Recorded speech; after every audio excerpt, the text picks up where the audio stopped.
వారు ప్రయాణమై కూర్చుండగా ఆయన ఒక గ్రామంలో ప్రవేశించెను.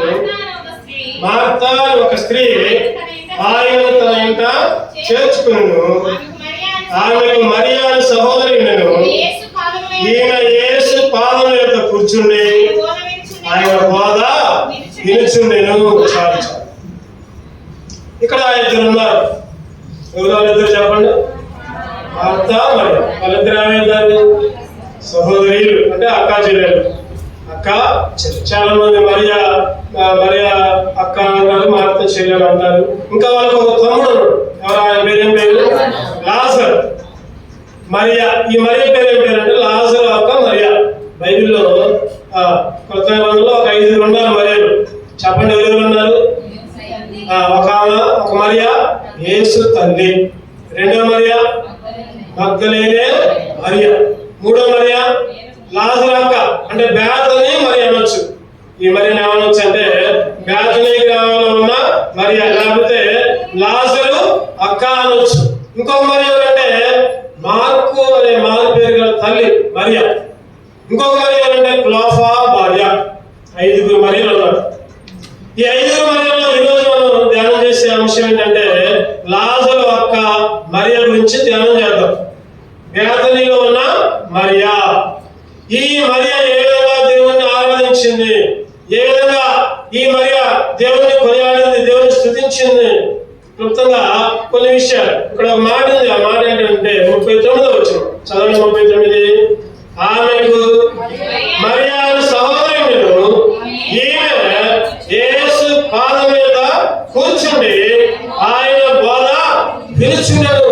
ఈమె యేసు పాదం మీద కూర్చుండి ఆయన బోధ వినుచుండెను.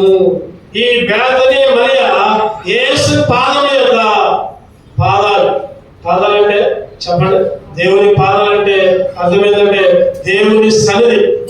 దేవుని సన్నిధి, దేవుని పాదాల కూర్చోవడం అంటే దేవుని సన్నిధిలో కూర్చోవడమే.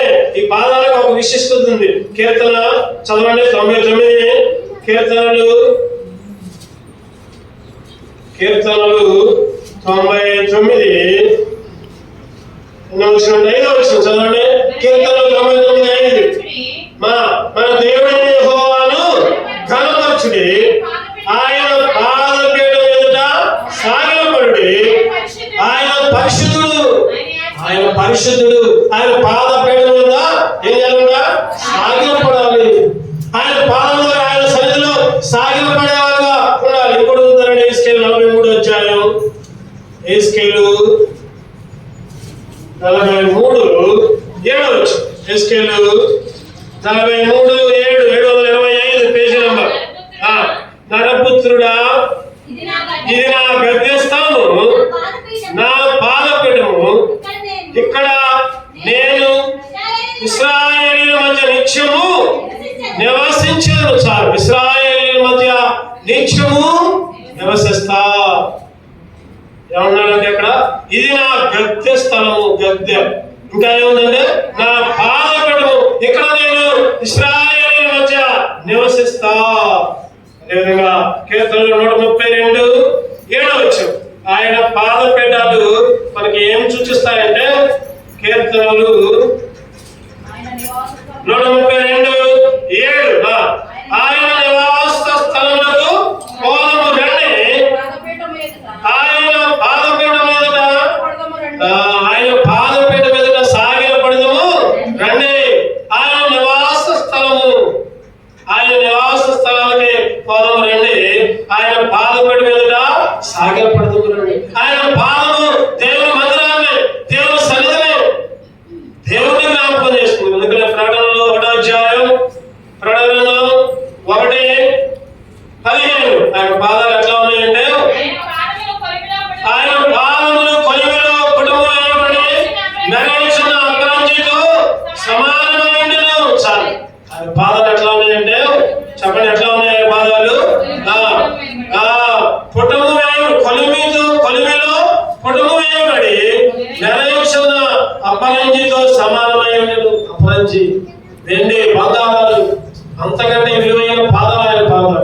ఆయన సన్నిధి. ఈరోజు ఆయన పాదాలు అంటే ఆయన సన్నిధిలో సాగిలపడి దేవుని సాగిలపడి దేవుని పూజ చేయాలి, సాగిలపడి దేవుని కీర్తించాలి. అటువంటి అనుభవంలోకి బేతని మరి మాత్రమే కాదు, ఈరోజు నువ్వు నేను కూడా ఆయన పాదాల మీద సాగిలపడి ఆయన కనపరిచే వాళ్ళగా ఏముంటుంది ఆయన పాదాల దగ్గర, ఏముంటుంది ఆయన పాదాల దగ్గర అంటే ఆయన సన్నిధిలో ఏమి దొరికింది, ఏమి లాభాలు ఉన్నాయి, ఆయన పాదాల దగ్గరకు వస్తే మనకి ఏమి మేలు జరిగింది చెప్తుందా కొన్ని విషయాలు మనం ధ్యానం చేసుకుని ఆరాధనలో ప్రవేశిస్తాం. రండి, ఆయన పాద సన్నిధిలో ఉండే ఆధిక్యతలు, ఆయన పాద సన్నిధిలో ఉండే దీవెనలు, ఆయన పాద సన్నిధిలో ఉండే ఆశీర్వాదాలు చదవండి. మొదటిగా మార్కు సువార్త 7వ అధ్యాయం, మార్కు సువార్త 7వ అధ్యాయం 24 మార్కు సువార్త 7వ అధ్యాయం 24 వచనం. ఆయన అక్కడ నుండి లేచి తూరు సీదోను ప్రాంతంలోకి వెళ్ళి ఒక ఇంట ప్రవేశించి ఆ సంగతి ఎవరికి తెలియకుండానే కోరెను కానీ ఆయన మరుగై ఉండలేకపోయాను. అపవిత్రాత్మ పట్టిన చిన్న కుమార్తె యొక్క స్త్రీ ఆయన గురించి విని వెంటనే వచ్చి ఆయన పాదముల మీద పడెను. ఆయన పాదముల మీద పడెను. ఎవరంటే ఆయన పాదముల మీద పడింది? అపవిత్రాత్మ పట్టిన చిన్న కుమార్తె గల ఒక స్త్రీ. అంటే అపవిత్రాత్మ పట్టిన కుమార్తె యొక్క తల్లి, ఆ తల్లి వచ్చి దేవుని పాదాల మీద పడింది. దేవుని పాదాల మీద పడింది. ఆ అపవిత్రాత్మని వదిలించమని, ఆ దయ్యాన్ని వెళ్ళగొట్టమని. ఇక్కడ చూస్తే ఏముందని 37వ వచనంలో చూస్తే ఈయన సమస్తమును బాగుగా చేస్తున్నాడు. ఇంకా 29వ వచనంలో చూస్తే 29వ వచనం అందుకు ఆయన ఈ మాట చెప్పినందున వెళ్ళము, దయ్యముని కుమార్తెను వదిలిపోయిందని ఆమెతో, దయ్యము ఆ కుమార్తెను వదిలిపోయింది. అంటే ఆయన పాదాల దగ్గర విడుదల, ఆయన పాదాల దగ్గర విమోచన, ఆయన పాదాల దగ్గర బంధింపబడిన దాన్ని వదిలించేవాడు అన్నమాట. విడుదల కలిగింది. మొదటిగా మనకి ఆయన పాదాల దగ్గర వస్తే ఏం లాభం అంటే విడుదల కలిగింది, విమోచన కలిగింది. ఎన్ని కట్లు, ఎన్నో కట్లు, బంధకాలు. కీర్తనలు 146 అధ్యాయంలో ఒక చక్కటి మాట ఉంటుంది. కీర్తనలు 146 7వ వచనం. బాధపరచుబడి వారికి ఆయన న్యాయము తీర్చును, యెహోవా ఆకలిగొన్న వారికి ఆహారము దయచేయును, యెహోవా బంధింపబడిన వారిని విడుదల చేయును, బంధింపబడిన వారిని విడుదల చేయును. ఆయన పాదాల దగ్గర విడుదల, విమోచన. ఎవరైతే బాధపడుతున్నారు, ఎవరైతే సమస్యలో ఉన్నారు, ఎవరైతే బంధకాల్లో కూడుకొని ఉన్నారు, ఎవరైతే కట్ల చేత సంఖ్యల చేత బంధింపబడి ఉన్నారు, వారందరికీ కూడా దేవుని పాదాల దగ్గర విడుదల ఉంది. ఆయన పాదాల దగ్గర విడుదల. ఈరోజు నువ్వు నేను కూడా ఎన్నో బంధకాలు, ఎన్నో ఆటంకాలు, ఎన్నో కట్టడలు, ఎన్నో ఆచారాలు, ఎన్నో కుల ప్రకారమైన కట్టడలు ఉన్నాయి. అయినప్పుడు కూడా వాటి నుంచి విడుదల చేసి దేవుని పాదాల దగ్గర కూర్చొని ఆయన స్తుతించేవాళ్ళగా దేవుడు మనల్ని చేశాడు. ఆయన పాదాల దగ్గర విడుదల. ఒకసారి 12 సంవత్సరాలు 18 సంవత్సరాల నుంచి నడువంగిపోయిన స్త్రీ, ఆ స్త్రీ కూడా దేవుని దగ్గర వచ్చింది. లోకాసు వార్త చూడండి, 8వ అధ్యాయంలో నడువంగిపోయిన స్త్రీ గురించి. లోకాసు వార్త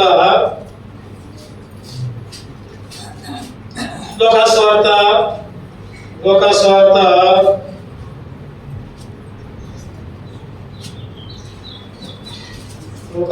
నడువంగిపోయిన స్త్రీ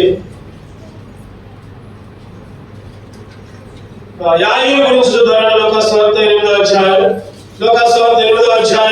47వ వచనం చూస్తే ఈ యాయీరు కూడా దేవుని దగ్గరకు వచ్చాడు. 47వ వచనం. అంతటా ఇదిగో సమాజ మందిరపు అధికారి అయిన యాయీరు ఒకడు వచ్చి యేసు పాదముల మీద పడి, అది మనకు ముఖ్యం, యేసు పాదముల దగ్గర, యేసు పాదముల మీద పడి ఇంచుమించు 12 ఏళ్ల ఈడు గల తన ఒక్కదే కుమార్తె ఎట్లా ఉందంట? సావ సిద్ధంగా ఉంది. 12 ఏళ్ళు. అయ్యా స్వస్థత ఇయ్యి, బాగులే, లేపు అంటే దేవుని సన్నిధిలో దేవుని పాదాల దగ్గర విడుదల కలిగింది. చావు నుంచి విడుదల. ఈరోజు నువ్వు నేను కూడా ఎన్నోసార్లు చచ్చిపోయాను. పాపాల చేత, ఇంకా అపరాధాల చేత, పాపాల చేత చచ్చిన వారిమై ఉండగా ఆయన యేసు క్రీస్తుతో కూడా మనల్ని బ్రతికించాడు. ఆయన యేసుతో కూడా మనల్ని బ్రతికించాడు. నువ్వు నేను చచ్చిపోయి ఉన్నావు పాపాల చేత. ఈరోజు చావడం అంటే ఏదో అనుకుంటాను. చావడం అంటే దేవుడికి దూరంగా ఉంటే చనిపోయినట్టే అర్థం. దేవుడి మందిలో రాకపోతే ఆత్మీయంగా చచ్చిపోయినట్టే అర్థం. అపరాధాలు, పాపాలు, ఎన్నో దుర్మార్గాలు, ఎన్నో దేవుడికి ఇష్టమైన పనులు, దేవుడికి వ్యతిరేకమైన పనులు, దేవుడికి ఇష్టము కాని పనులు. హిజ్కియా కూడా రాత్రి చెప్పుకున్నామా? ఏం చెప్పుకున్నాం చెప్పండి? రాత్రి చెప్పుకున్నాం. హిజ్కియా మరణకరమైన రోగం. ఈ మరణకరమైన రోగం చచ్చిపోయే స్థితి. ఎప్పుడైతే దేవునికి మొరపెట్టుకున్నాడు చెప్పండి అట్లా ఆర్థముగా. రెండవది సత్యముతో నీ సన్నిధిలో నేనెట్లు గడిపాను. మూడవది నీకు అనుకూలంగా ఎట్లా నడిచాను. నీకు అనుకూలంగా ఈరోజు ఒకప్పుడైతే హృదయపూర్వకంగా లేదు, యథార్థ హృదయం లేదు. ఒకప్పుడైతే దేవుని సన్నిధికి దూరంగా ఉన్నాం. ఒకప్పుడైతే చెప్పండి, ఒకప్పుడైతే దేవునికి ఇష్టం లేని పనులు. నేనైనా, నువ్వైనా, ఎవరైనా సరే ఈరోజు చచ్చిపోయి ఉన్నాం, చావడానికి సిద్ధంగా ఉన్నాం. అటువంటి మనల్ని ఆయన పాదాల దగ్గర దేవుడు ఏం చేశాడంటే మరణ బంధకాల నుంచి దేవుడు విడిపించాడు. అందుకే దేవుణ్ణి స్తుతించాలి, అందుకే దేవుణ్ణి ఆరాధించాలి. మొదటిగా ఆయన పాదాల దగ్గర విడుదల. ఆయన పాదాల దగ్గర కట్టబడిన గాడిద కూడా ఏమైంది చెప్పండి? గాడిద కూడా విడుదల పొందింది. ఎప్పుడైతే యేసుక్రీస్తు ఆ గాడిద పిల్లని తీసుకున్నామన్నప్పుడు అప్పుడు దాకా కట్టబడిందంట. శిష్యులు పోయి కట్లు విప్పి తీసుకొని విడుదల పొందింది. ఈరోజు నువ్వు నేను కూడా కట్టబడిన గాడిదలాగా అంటే ఆయన మనల్ని విడిపించి ఆయన మందిరంలోకి నడిపించాడు. రెండవదిగా చూద్దారండి, ఆయన పాదాల దగ్గర ఏమి దొరుకుతుంది? మత్తయి సువార్త 15వ అధ్యాయం 30వ వచనం. మత్తయి సువార్త 15:30. బహుజన సమూహములు ఆయన యొద్దకు కుంటివారు, గుడ్డివారు, మోగవారు, అందహీనులు మొదలైన అనేకులను తీసుకుని వచ్చి ఆయన పాదం మీద పడవేసి ఆయన వారిని స్వస్థపరచెను. బహుజన సమూహములు, కుంటోళ్ళు, గుడ్డోళ్ళు, మూగోళ్ళు, ఎంతో మందిని తీసుకుని వచ్చి ఎక్కడ పడేశారంట? అక్కడ ఆయన పాదాల దగ్గర. ఆయన పాదాల దగ్గర పడేస్తే ఏమి లభించిందంటే ఆయన వారిని స్వస్థపరిచెను. ఈరోజు నువ్వు నేను కూడా దేవుని ఆరాధించాలి, దేవుని స్తుతించాలి, దేవుని గణపరచాలి. ఆయన పాదాల దగ్గర స్వస్థత. ఆయన పాదాల దగ్గర స్వస్థత. నువ్వు ఎటువంటి రోగమైనా సరే, ఏ రోగమైనా, ఈరోజు ఎన్నో రోగాలు, ఎన్నో బాధలు, ఎన్నో అనారోగ్య పరిస్థితులు. యాయేలు కుమార్తె కూడా చనిపోయిన దేవుడు ఏం చేశాడు? స్వస్థత ఇచ్చాడు, లేపాడు. స్వస్థత దేవుని దగ్గర స్వస్థత. కొంతమంది అనుకుంటారు కదా స్వస్థత కోసమే దేవుని దగ్గరకు వస్తున్నారు. శారీరక స్వస్థత. అయ్యో నాకు కాలు నొప్పి ఉంది, తల నొప్పి ఉంది, లేకపోతే నా గుండె సమస్యలు ఉన్నాయి, లేకపోతే కిడ్నీ ప్రాబ్లమ్స్ ఉన్నాయి, లేకపోతే జ్వరం తగ్గుతుంది, లేకపోతే ఇంకా చెప్పుకోలేని సమస్య ఉంది. దేవుని దగ్గరకు వస్తే దేవుడు స్వస్థత ఇస్తాడు అని నమ్మకంతో వస్తున్నారు. మంచిదే కాదంట్లా, స్వస్థత ఇస్తాడు ఖచ్చితంగా. దానికంటే ముఖ్యంగా ఇంకా ఏమి స్వస్థత కావాలి? హృదయానికి. ఈరోజు మనుషులందరూ హృదయం ఎట్లా ఉందంటే ఘోరమైన వ్యాధి కలిగింది. హృదయం అన్నిటికంటే మోసకరమైన ఘోరమైన వ్యాధి కలిగింది. దాని నుంచి విడిపించేవాడు ఎవడో కూడా లేడు అని బైబిల్ చెప్తుంది. యేసుక్రీస్తు మాత్రమే నీ హృదయానికి స్వస్థత ఇవ్వగలడు. నీ పాప హృదయాన్ని మార్చగలిగింది యేసుక్రీస్తు మాత్రమే. ఈ లోకంలో ఏ కొండ, ఏ చెట్టు, ఏ పుట్ట, లేకపోతే ఏ విగ్రహం కూడా నీకు విమోచన ఇవ్వదు, విడుదల ఇవ్వదు, స్వస్థత ఇవ్వదు. ప్రియమైన సహోదరుడు, జ్ఞాపకం ఉంచుకో, యేసుక్రీస్తు ద్వారా మాత్రమే నీ హృదయానికి స్వస్థత. ఈ లోకంలో ఏదైనా జబ్బు ఉంటే నువ్వు హాస్పిటల్ పోవచ్చు, లేదా కొన్ని లక్షలు ఖర్చు పెట్టి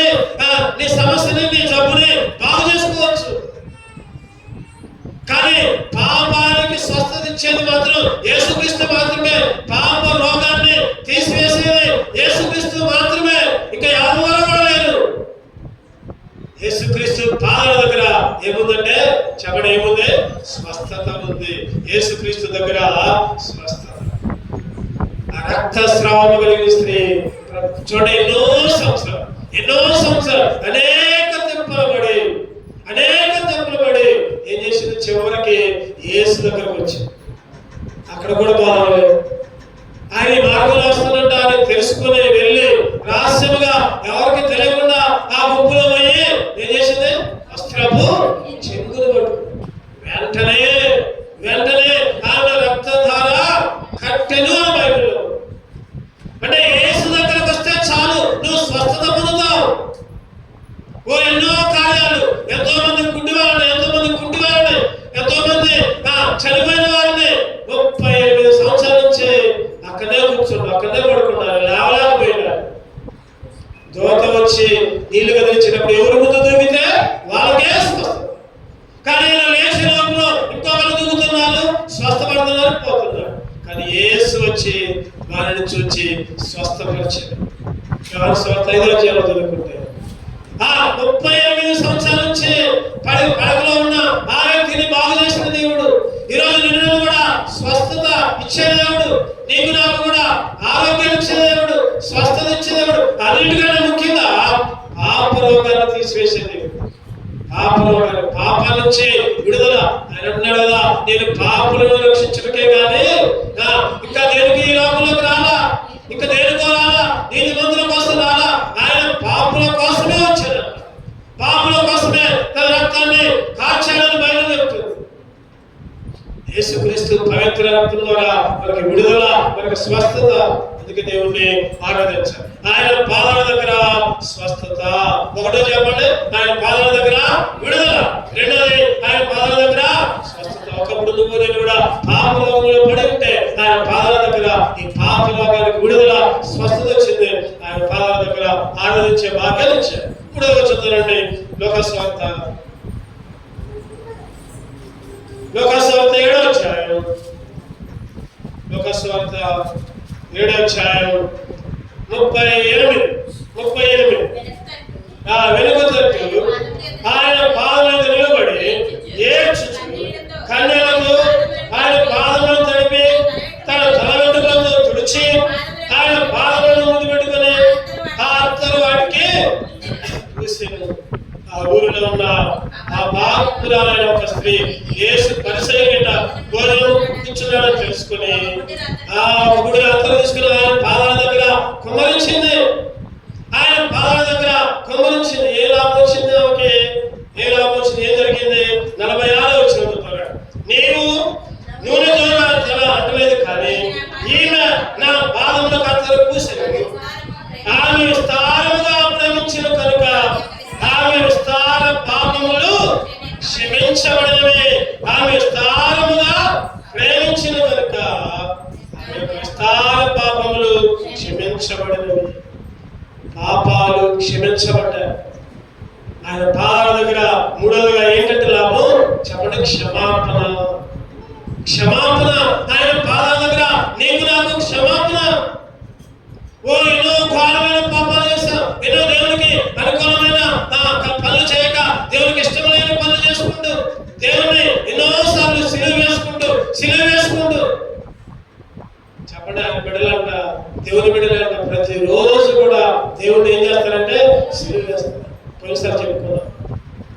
ప్రతిసారి మనం చెడ్డ మాటల ద్వారా, చెడ్డ చూపుల ద్వారా, చెడ్డ ఆలోచన ద్వారా, చెడ్డ క్రియల ద్వారా, దేవుని మందిరంలోకి రాకపోవడం ద్వారా, దేవుని మందిరంలో గడపకుండా ఉండడం ద్వారా, లేకపోతే దేవుని క్రమాన్ని పాటించకుండా ఇష్టం వచ్చిన వ్యక్తులు ఆయన మాటి ఆ రోజైతే ఒకసారి సిలువ వేశారు. ఈ రోజైతే మనం ప్రతిసారి కూడా సిలువ వేస్తున్నాం. ఈరోజు ఆయన పాదాల దగ్గర చెప్పడం ఏం దొరికింది? క్షమాపణ దొరికింది. ఇగో వ్యభిచారంతో ఒక స్త్రీ పట్టబడింది. అందరూ అనుకున్నారు కదా, ధర్మశాస్త్రం ప్రకారం ఏం చేయాలి? ఆ స్త్రీని ఏం చేయాలంటే రాళ్ళతో కొట్టి, మోషే ధర్మశాస్త్రం ప్రకారం రాళ్ళతో కొట్టి చంపబడాలి ఆ స్త్రీ. వాళ్ళు అనుకున్నారు కదా, ఇగో యేసుక్రీస్తు అక్కడ ఉన్నారు కదా, ఏమి తీర్పు చెబుతున్నాం చూద్దాం పదండి. ఆ స్త్రీ అంట ఆయన దగ్గరికి లాక్కొని వచ్చారు. అయ్యా ఏమో వ్యభిచారం చేసింది, పట్టబడింది. మరి ధర్మశాస్త్రం ప్రకారం రాళ్ళతో కొట్టబడాలి కదా, యేసుక్రీస్తు ఏం చేస్తున్నాడు చెప్పండి? తల వచ్చి నేల మీద వేస్తూ ఆస్తుస్తున్నాడు.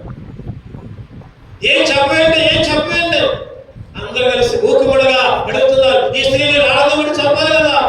యేసుక్రీస్తు అన్నాడు కదా, చెప్పండి అన్నాడు, మీలో పాపము లేనివాడు ఆమె మీద మొట్టమొదటిగా రాయి వేయండి. ఈరోజు అందరూ పాపులే. మనం అనుకుంటాం కదా, ఎవరైనా పాపం చేస్తే, ఎవరైనా వ్యభిచారం చేస్తే ఫలానా అంట ఫలానా అంటే వాళ్ళు అంటున్నాం కదా. మనం కూడా పాపులమే. మన పాపాలను మనం గుర్తుపెట్టుకోవట్లా, మన పాపాలను మనం గుర్తు తెచ్చుకోవట్లా, మన పాపాలను మనం వెనక చేసుకుంటున్నాం. ఎదురుల పాపాలేమో కొండంగా అర్థంలో చూపిస్తా ఉంటున్నాం. ఈరోజు ఎన్నోసార్లు మన పాపాలు కూడా, అందుకని ఆయన అంటున్నాడు, మీలో పాపము లేని వాడు మొట్టమొదటిగా ఎవరు రాయకుండా తలంచుకొని పోతే అమ్మా ఎవరు సంపాదిస్తున్నాడు చెప్పండి? ఎవరిని? ఒక పాపాత్మురాలు వేస్తే, ఒక వ్యభిచారం వేస్తే, అమ్మా ఎవరు రాయలేదా? ఎవరు వేయలేదా? నేను కూడా నిన్ను ఏమి ఇక పాపం చేయకుండా క్షమించాడు. యోహాను సువార్త 8వ అధ్యాయం నిన్న వచ్చినది చదవండి. 10వ యేసు తల ఎత్తుచి వచ్చి, అమ్మా వారు ఎక్కడ ఉన్నారు? ఎవరు నీకు శిక్ష విధింపలేదు అని అడిగినప్పుడు ఆమె లేదు ప్రభువా అని. అందుకు యేసు, నేను నీకు శిక్ష విధింపను, నీ వెళ్ళి ఇక పాపము చేయకు. ఇక నేను కూడా నేనేమి క్షమించిన దేవుడు. ఆయన పాదాల దగ్గర క్షమాపణ, ఆయన పాదాల దగ్గర విడుదల, ఆయన పాదాల దగ్గర స్వస్థత, ఆయన పాదాల దగ్గర క్షమాపణ. దేని ద్వారా క్షమాపణ అంటే చెప్పడం దేని ద్వారా? ఆయన విలువైన రక్తము ద్వారానే. ఆయన విలువైన రక్తము ద్వారానే. ఎఫెసీ 1వ అధ్యాయం 7వ వచనం. ఎఫెసీయులకు రాసిన పత్రిక 1వ అధ్యాయం 7వ వచనం. దేవుని కృపా మహేశ్వరుని బట్టి ఆ ప్రేమయందు ఆయన రక్తము వలన విమోచన, ఆయన రక్తము వలన క్షమాపణ, ఆయన రక్తము వలన మన అపరాధములకు క్షమాపణ. అది ముఖ్యం. ఈరోజు నువ్వు నేను కూడా పాపిగా ఉన్నావు. ఎన్నో పాపాలు దేవుని అంగీకరించి కూడా, దేవుని మందిరానికి వచ్చి కూడా, దేవుని సన్నిధిలో గడిపి కూడా ఎన్నోసార్లు పాపాలు అపరాధాలు క్షమించలేని పాపం. 1 యోహాను చదువురండి. 1 యోహాను 1వ అధ్యాయం 9వ వచనం. మన పాపములను మనం ఒప్పుకొనిన యెడల ఆయన నమ్మదగిన వాడును నీతిమంతుడు కనుక ఆయన మన పాపములను క్షమించి సమస్త దుర్నీతి నుండి, ఆయన మన పాపములను క్షమించి సమస్త దుర్నీతి నుంచి పవిత్రులుగా, ఆయన రక్తం వలన ఆయన మన పాపాలను క్షమించాడు. ఈరోజు ఆయన పాదాల దగ్గర క్షమాపణ, మన పాపాలన్నీ చెప్పండి ఎక్కడ పెట్టుకున్నాడు?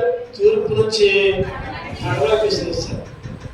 ఆయన వీపుకి వెనుక భాగాన్ని తీసుకున్నాడు. ఇక పాపాలు కనబడకుండా ఈరోజు పాపాలను క్షమించిన దేవుడు. ఈరోజు ఆ రోజే కాదు, ఈ రోజు కూడా నీ పాపాలు నా పాపాలు క్షమించిన దేవుడు. ఎక్కడంటే ఆయన పాదాల దగ్గర క్షమాపణ, ఆయన పాదాల దగ్గర క్షమాపణ.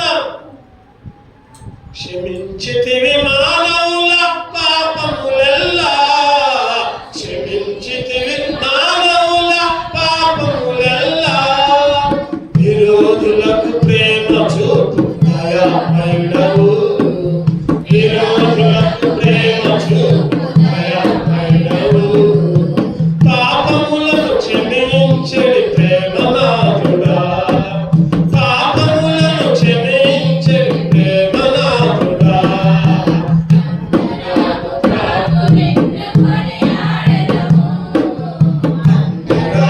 ప్రభు నిన్ను కొనియాడెదము, మా పుణ్యము పరిశుద్ధుడవు, మా పుణ్యము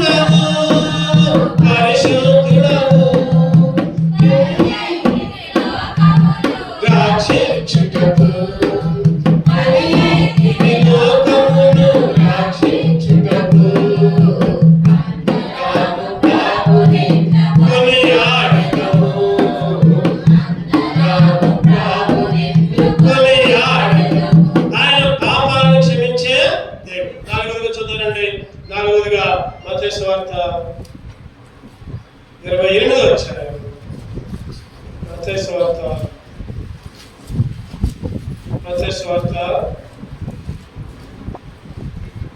28:9. యేసు వారిని ఎదుర్కొని మీకు శుభం చెప్పెను.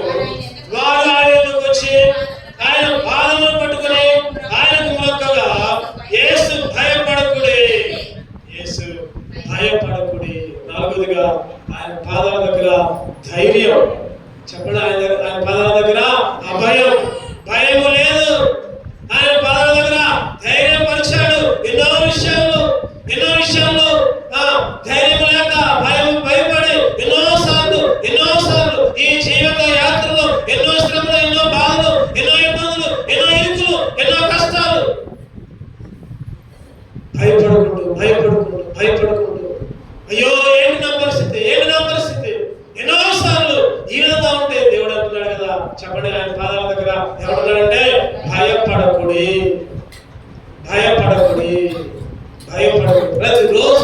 ప్రతిరోజు దేవుడు ఏమంటున్నాడంటే ధైర్యం. భయపడుతున్నా నీకు ముందుగా ఒక క్రోధను ఏర్పాటు చేసిందా? ఏమి కాదు. నువ్వైనా నేనైనా ఎన్నోసార్లు కృంగిపోయా, ఎన్నో ఇబ్బందులు, ఎన్నో అనుభవాలు, ఎన్నో నిందలు. అటువంటి పరిస్థితుల్లో చెప్పండి, ఎవరు ధైర్యం మనకంటే దేవుడే మనకి ధైర్యం. ఆయన పక్కనుండి చాలు, ఆయన ఒక ధైర్యంగా. ఈరోజు దేవుడి యొక్క ధైర్యం మనల్ని ముందుకు నడిపం చేస్తున్నాడు. ఆయన పాదాల దగ్గర ఏముందంటే ధైర్యం ఉంది. ఆయన పాదాల దగ్గర ధైర్యం. మత్తయి సువార్త 14 వచ్చారు. ఒక చక్కటి మాట చూద్దారండి. మత్తయి సువార్త 14:27 నుంచి చదువుకుంటే పేతురు భయపడుతున్నాడట. 26 వచ్చిన దగ్గర నుంచి ఆయన సముద్రం మీద నడుచున్న శిష్యులను చూచి తొందరపడి గోధుమని చెప్పుకొని భయం చేత క్యాప్లు వేసి వెంటనే యేసు ధైర్యము తెచ్చుకుని నేనే ఏమంటాడు చెప్పండి, ధైర్యము తెచ్చుకుని నేనే, భయపడకుడి. వాళ్ళంట గోధుమనుకొని భయపడుతున్నారు. ఎవరు ఆయన చెప్పండి? యేసుక్రీస్తే. ఆ యేసుక్రీస్తుని చూసే గోధుమని భయపడుతూ ఉంటున్నారు. అటువంటి స్థితిలో యేసుక్రీస్తు అంటున్నాడు కదా, నేనే, ధైర్యం తెచ్చుకో, భయపడు. ఈరోజు నేను కూడా ఎన్నోసార్లు భయపడుతుంటే, బిడ్డా నేను నీకున్నగా నీకేది కూడా తక్కువ కాదు. ఆయన అభయాన్ని ఇస్తున్నాడు. ఏది తక్కువ కాకుండా భయపడకుడి. ఈరోజు దేవుడు ధైర్యాన్ని ఇస్తున్నాడు. ఆ రోజు కూడా ఇంకొక వచనం చూస్తే పక్షవాయువు కలిగిన వారిని దేవుడు ఇంట్లోకి తీసుకుని వచ్చారు. పైనుంచి కింద నుంచి జనులు గుంపులుగా ఉంటే పైకప్పు తీసి పైనుంచి దించారు. అటువంటి స్థితిలో కుమారుడా లే, ధైర్యంగా ఉండు, భయపడకు. మత్తయి సువార్త చూద్దారండి అన్నమాట. మత్తయి సువార్త 9వ అధ్యాయం 2వ వచనం చదవండి. 2వ వచనం, ఇదిగో జనులు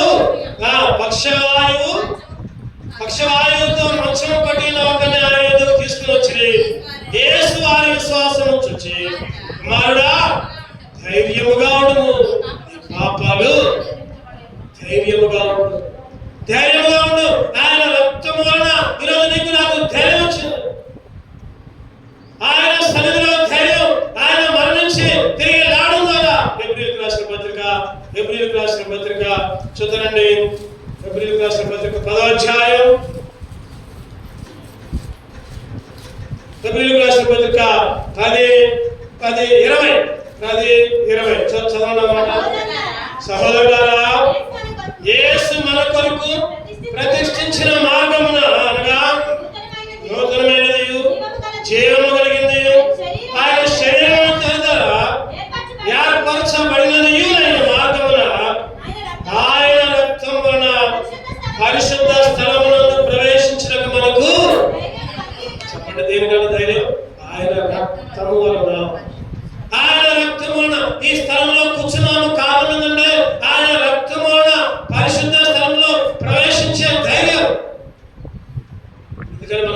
ఒక పాట పాడుకుంటాం. ఏంటిదా పాట? ప్రార్థన చేసినప్పుడల్లా ఆ పాట పాడుకుంటాం. ఏంటిదా పాట? వెళ్ళేదాము మరి ధైర్యముతో కృపాసనము చేరును.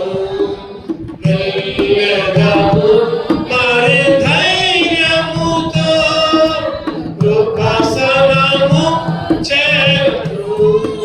తన కనికరము కృపలను పొంద తాని సహాయకుడు. తన కనికరము తాని సహాయకుడు. వెళ్ళేదాము మరి ధైర్యముతో. ధైర్యముగా ఆయన సన్నిధిలో ప్రవేశించే కృపించాడు. ఆయన మందిరంలోకి రావాలంటే ఏం కావాలి చెప్పండి? ధైర్యం కావాలి. ఆయన మందిరంలో కూర్చోవాలంటే ఏం కావాలి? ధైర్యం కావాలి. ఆయన మందిరంలో ఎవరు పడితే వాళ్ళు కూర్చోలేదు. ఆయన మందిరంలోకి ఎవరు పడితే వాళ్ళు రాలేదు. ఒకవేళ వద్దామనుకుని వచ్చినా కూడా ఉండలేదు. వాళ్ళ పాపాలను బట్టి వాళ్ళ దూరంగా పారిపోతూ ఉంటారు.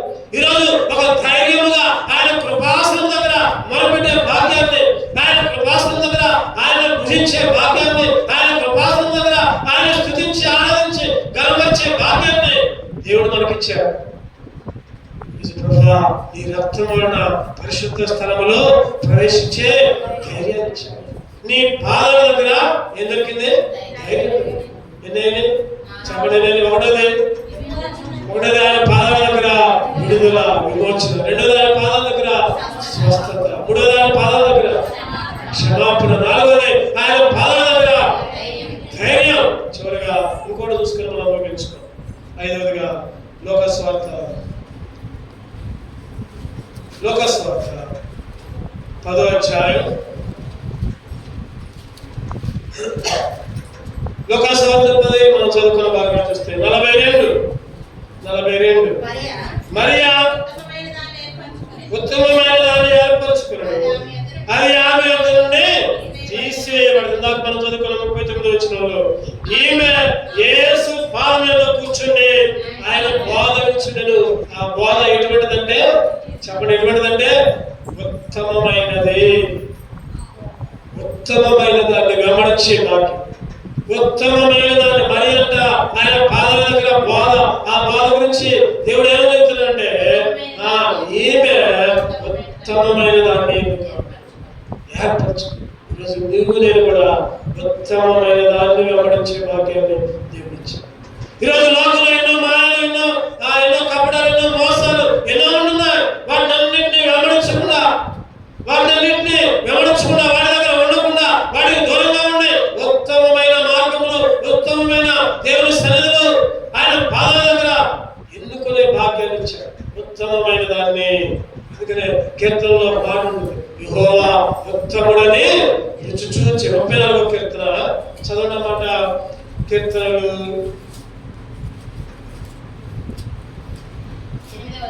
34:8 యెహోవా ఉత్తముడని రుచి చూచి తెలుసుకోండి. యెహోవా ఉత్తముడని చెప్పండి. రుచి చూస్తే కానీ వదిలిపెట్టదు. రుచి చూడకపోతే చెప్పండి. ఎట్లా ఉంటున్నారంటే ఈరోజు టౌన్లో కొంతమంది ఒక హోటల్ దగ్గర పోతారు. ఆ హోటల్ దగ్గర లేకపోతే టిఫిన్ అయినా, లేకపోతే భోజనమైనా, లేకపోతే కర్రీస్ అయినా బాగా మంచిగా టేస్ట్ ఉన్నాయి అనుకోండి, చెప్పండి, ఎప్పుడు అక్కడికే వెళ్తారు. ఎందుకని అక్కడ రుచి బాగుంది కాబట్టి. రుచి బాగాలేదనుకోండి అక్కడికి వెళ్ళరు. ఏమి కొనుక్కొని ఏమి తీసుకోరు.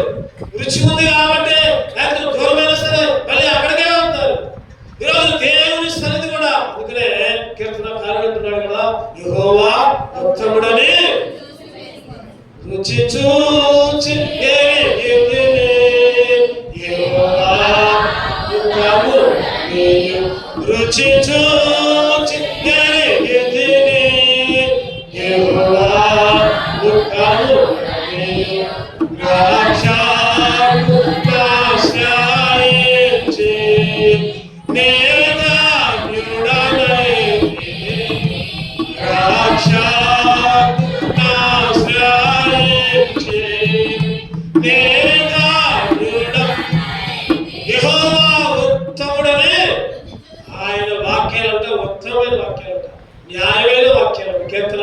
రాసుకుంటూ 54 కీర్తనలో చదవడం అన్నమాట. 54 6వ వచనం. యెహోవా నీ నామము ఉత్తమము, నేను దానికి కృతజ్ఞతాస్తుతులు. ఆయన నామమే ఉత్తమమైన నామం. 119 కీర్తనలు 119:39 వచనం కూడా 119:39. నీ న్యాయవిధులు ఉత్తమములు, నీ న్యాయవిధులు. ఆయన అంతా ఉత్తముడే, ఆయన న్యాయవిధులు ఉత్తమమైనవి. ఆయన ఉత్తముడని రుచి చూచి తెలుసుకోండి. ఆయన నామమే ఉత్తమమైన నామం. యేసుక్రీస్తు నామం ఉన్నతమైన నామం. ఆకాశమే గాని, భూమి మీద గాని, భూమి కింద సముద్రం మీద గాని ఏ నామములో రక్షణ లేదు. ఏ నామము ఉత్తమమైన నామం కాదు. యేసు నామమే. యేసు నామములో నీకు విడుదల, యేసు నామములో నీకు స్వస్థత, యేసు నామములో నీకు క్షమాపణ, యేసు నామములోనే. చెప్పండి, 4దండి. యేసు నామములోనే. చెప్పండి, ధైర్యం. యేసు నామములో ధైర్యం. ఎందుకంటే ఆయన నామం మాత్రమే ఉత్తమమైన. యేసయ్య నామములో శక్తి ఉన్నది. యేసయ్య నామములో శక్తి ఉంది. ఇంకా ఏ నామములో శక్తి లేదు. రోమీయులకు రాసిన పత్రిక చక్కటి మాట రాబడుతున్నారు. రోమీయులకు రాసిన పత్రిక 7వ అధ్యాయం 12వ వచనం చదవండి. కాబట్టి ధర్మశాస్త్రము పరిశుద్ధమైనది, ఆజ్ఞ కూడా పరిశుద్ధమైనది, నీతి గలది, ఉత్తమమైనది ఉన్నది. ఉత్తమమైనది ఆయన ఆజ్ఞలు, ఆయన ధర్మశాస్త్రం, ఆయన వాక్యం. ఈరోజు నీకు నాకు అటువంటి ధర్మశాస్త్రాన్ని దేవుడు ఇచ్చాడు. ఆ రోజు మరియే కాదు ఉత్తమమైనది అనుకుంది, నువ్వు నేను కూడా ఉత్తమమైన దాన్ని వెంబడించే భాగ్యం ఇచ్చాడు. ఉత్తమమైన ఆయన సన్నిధిలో మోకరించే భాగ్యం ఇచ్చాడు. ఈ 5 అంతల ఆశీర్వాదం ఎక్కడ జరుగుతుందంటే, చెప్పండి ఎక్కడ జరుగుతుంది? ఆయన పాదముల దగ్గర. ఆయన యేసయ్య పాదముల దగ్గర. బేతనీ మరి అంటే లాజరు యొక్క ఇటువంటి 5 ధన్యతలు పొందింది. ఆ రోజు ఆ మరియే కాదు, ఈరోజు నీకు నాకు కూడా ఈ 5 అంతల ఆశీర్వాదం, 5 అంతల ధన్యతలు. చెప్పండి ఒకటోది. ఒకటోది ఆయన పాదాల దగ్గర, రెండోది ఆయన పాదాల దగ్గర స్వస్థత, మూడోది ఆయన పాదాల దగ్గర క్షమాపణ, నాలుగోది ఆయన పాదాల దగ్గర ధైర్యం, 5వది ఆయన పాదాల దగ్గర ఉత్తమమైన. ఆయన పాదాల దగ్గర ఉత్తమమైనది ఉంది. ఆ ఉత్తమమైన దాన్ని వెంబడించే భాగ్యాన్ని దేవుడు నీకు నాకు ఇచ్చింది. ఇటువంటి 5 అంతల ఆశీర్వాదం దేవుడిని ఆరాధించు. అటువంటి ఆరాధన చేసే దేవుడు మనల్ని సిద్ధపరచును గాక. 2 వాదనలు పడదాం.